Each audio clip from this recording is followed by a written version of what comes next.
gudoomiyaha guddiga waxaan rabaa inaan qodobadii wax laga taabtay on yaro dul maro maadaama hore loo akhriyey hadda ay tahay akhrintii saddexaad. qodobka labaad ee ka hadlaya mabaadi'da guud ee sharciga waxaan tixgelinay soo jeedintii golaha oo ahayd in la qodobeeyo. golaha wuxuu soo jeediyey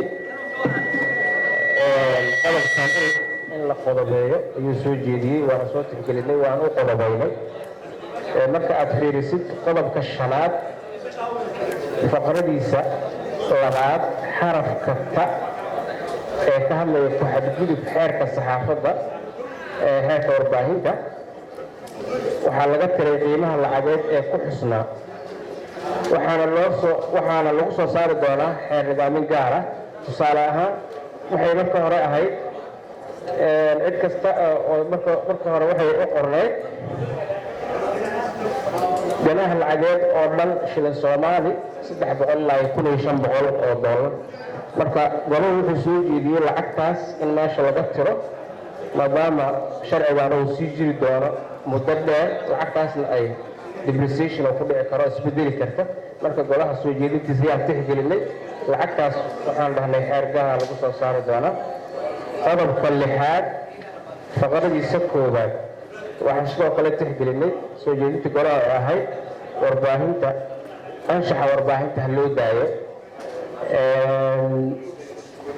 qodobka lixaad marka wuxuu qornaa macnaha waxtarka xeerka warbaahinta waa nidaaminta howlaha kala duwan ee warbaahinta iyo barnaamijyada lagu wacyigelinayo bulshada laguna gaarsiinayo xogta dhabta ah ee waxtarka u leh iyadoo la raacayo xeerka iyo anshaxa warbaahinta. marka hore anshaxa warbaahinta waa aan ka tagnay, laakiin golaha soo jeediyey in dib loogu soo celiyo, waana tixgelinay, waan kusoo celinay. qodobka sagaalaad faqradiisa labaad xarafka ba sidoo kale waxaa golahu soo jeediyey qorshaha qaranka in loo daayo meeshaas. qodobkaas sagaalaad wuxuu ka hadlayay nidaamka shartiyada lagu bixinayo. qodobka sagaalaad farqadiisa labaad xarafka ba waa inay jirtaa baahi loo qabo warbaahinta waafaqsan tahayna qorshaha qaranka. markii hore qorshaha qaranka waa aan ka tagnay oo xeerkan ayaan ku bedelay, laakiin golaha wuxuu soo jeediyey in loo daayo qorshaha qaranka maadaama dowlad kasta ay yeelan karto qorshe qaran ee u gaara. isla qodobka sagaalaad faqradiisa waxaa kusoo kordhinay faqrad kale oo xaq ah oo u qoran sida tan: warbaahin kasta sida idaacad, telefishin, wargeys, madbacad, shineemooyin, dugsiyada tababarka saxaafadda, shirkadaha xayeysiinta, websaydyada iyo wixii la mida ha ahaadaan kuwa hadda shaqeeya ama kuwa hore u shaqaynayay waa inay dhigaan lacag dabaaji ah oo qiimaheeda lagu soo saari doono xeer nidaamin gaar ah.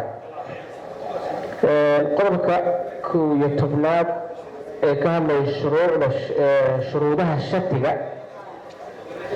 farqadiisa koowaad xarafka ja waxaan tixgelinay soo jeedintii golaha ee ahayd dhaqaalaha ku baxaya iyo cidda bixinaysa ha loo daayo.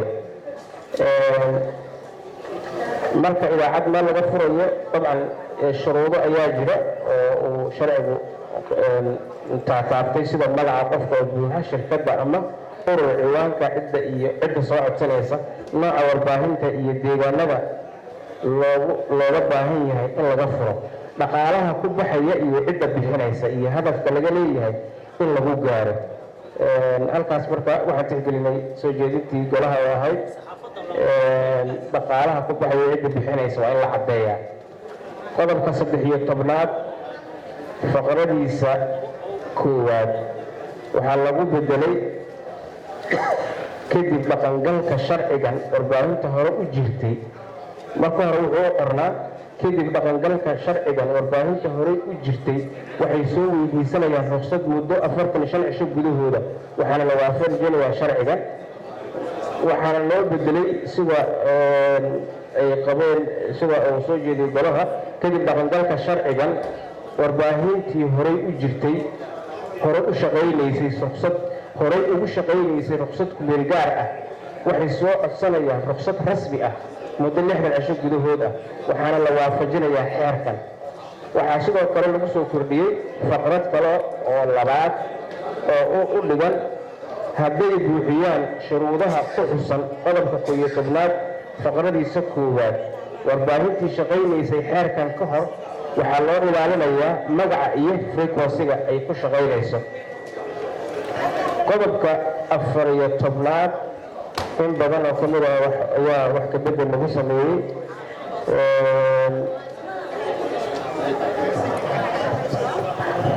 wuxuuna u qoran yahay sida tan oo wuxuu ka hadlayaa golaha warbaahinta Soomaaliyeed ayuu ka hadlayaa. markii hore maysan caddayn inay ka mid noqdaan golaha warbaahinta Soomaaliyeed idaacadaha madaxa bannaan laakiin hadda waxaan tixgelinay soo jeedintii golaha oo ahayd in hay-adaha warbaahinta ee madaxa bannaan ay xubno ku yeeshaan.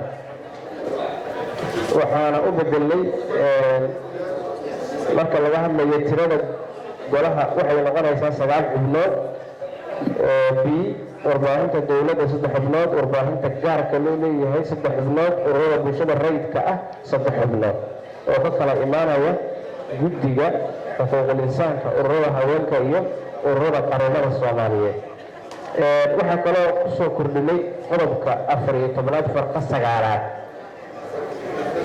9aad oo u dhigan haddii xubin ka mid ah golaha warbaahinta Soomaaliyeed ay ka timaado cabasho la xiriirta shaqada golaha waxaa go'aan ka gaaraya xubnihii xulistooda lahaa sida ku cad qodobka 14.4 xarafkiisa ba.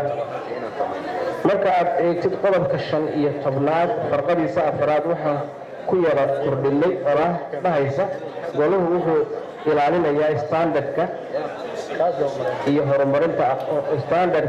horumarinta aqoonta wariyaasha iyo warbaahinta.